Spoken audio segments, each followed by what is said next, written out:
Assalamualaikum warahmatullahi wabarakatuh. Perkenalkan, nama saya Rian Nikmatu Zahrina dari kelas 10 MIPA 5 nomor absen 31. Di sini saya akan mempresentasikan materi biologi tentang bakteri. Oke, yang saya akan bahas pertama yaitu pengertian bakteri, yang kedua bentuk-bentuk bakteri, yang ketiga struktur bakteri, yang keempat reproduksi bakteri, dan yang terakhir contoh bakteri. Oke, pengertian bakteri yaitu dalam pengertian yang umum, bakteri adalah organisme berukuran kecil yang berjumlah sangat banyak dan bisa bertahan hidup di segala macam lingkungan. Bentuk yang dimiliki bakteri tidaklah sama. Beberapa hal yang membedakannya seperti posisi flagel dan kekhasan dinding sel. Definisi bakteri juga tercantum dalam KBBI. Penjelasan mengenai organisme tersebut cukup panjang. Intinya dapat diurai dalam poin-poin berikut. Yang pertama, bakteri adalah makhluk hidup yang berukuran paling kecil. Yang kedua, bakteri mampu berkembang biak begitu cepat melebihi makhluk hidup lain dengan cara membelah diri. Yang ketiga, bakteri ada yang membahayakan, namun ada juga yang baik bagi kesehatan. Yang keempat, bakteri dapat membantu proses pembusukan dan peragian. Yang kedua, bentuk-bentuk bakteri. Adapun bakteri berdasarkan bentuknya dikelompokkan menjadi 3 macam, yakni bakteri bentuk batang atau silinder atau basil, yang kedua bentuk bulat atau kokus, dan yang ketiga bentuk spiral atau spirillum. Perbedaan bentuk pada bakteri maupun koloninya ini umumnya dipengaruhi oleh beberapa hal seperti umur, arah pembelahan, serta faktor pertumbuhan, makanan, suhu, dan inhibitor. Ketiga, struktur bakteri.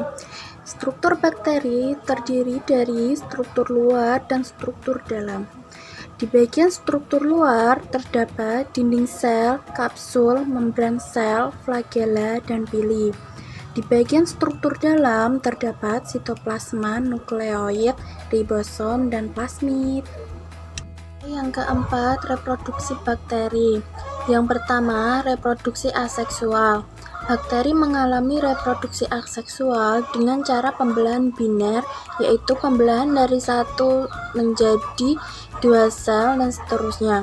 Pembelahan biner ini termasuk pembelahan amitosis, artinya pembelahannya tidak melibatkan tahapan pembelahan sel seperti halnya manusia, melainkan berlangsung spontan atau secara langsung.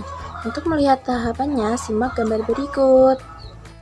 2. Reproduksi seksual. Reproduksi seksual bakteri bisa terjadi melalui mekanisme rekombinasi gen melalui 3 cara, yaitu konjugasi, transduksi, dan transformasi. A. Konjugasi. Konjugasi adalah tahap reproduksi seksual pada bakteri yang ditandai dengan pemindahan materi genetik secara langsung. Pemindahan itu terjadi dari satu bakteri ke bakteri lain melalui jembatan konjugasi. Transduksi. Pada proses transduksi melibatkan peran organisme lain, yaitu virus. Itulah mengapa rekombinasi gen antara 2 bakteri dijembatani oleh virus phage atau bakteriofag. Virus yang paling sesuai digunakan untuk proses transduksi ini adalah virus phage temperat. Hal itu karena virus ini mampu bereplikasi secara litik dan lisogenik. Transformasi. Jika pada konjugasi bakteri akan memindahkan materi genetiknya melalui jembatan penghubung, pada transformasi tidak demikian. Pada transformasi, materi genetik akan dipindahkan oleh bakteri secara langsung atau tidak melalui jembatan penghubung atau jembatan konjugasi. Namun, tidak semua bakteri yang mampu memindahkan materi genetiknya secara langsung.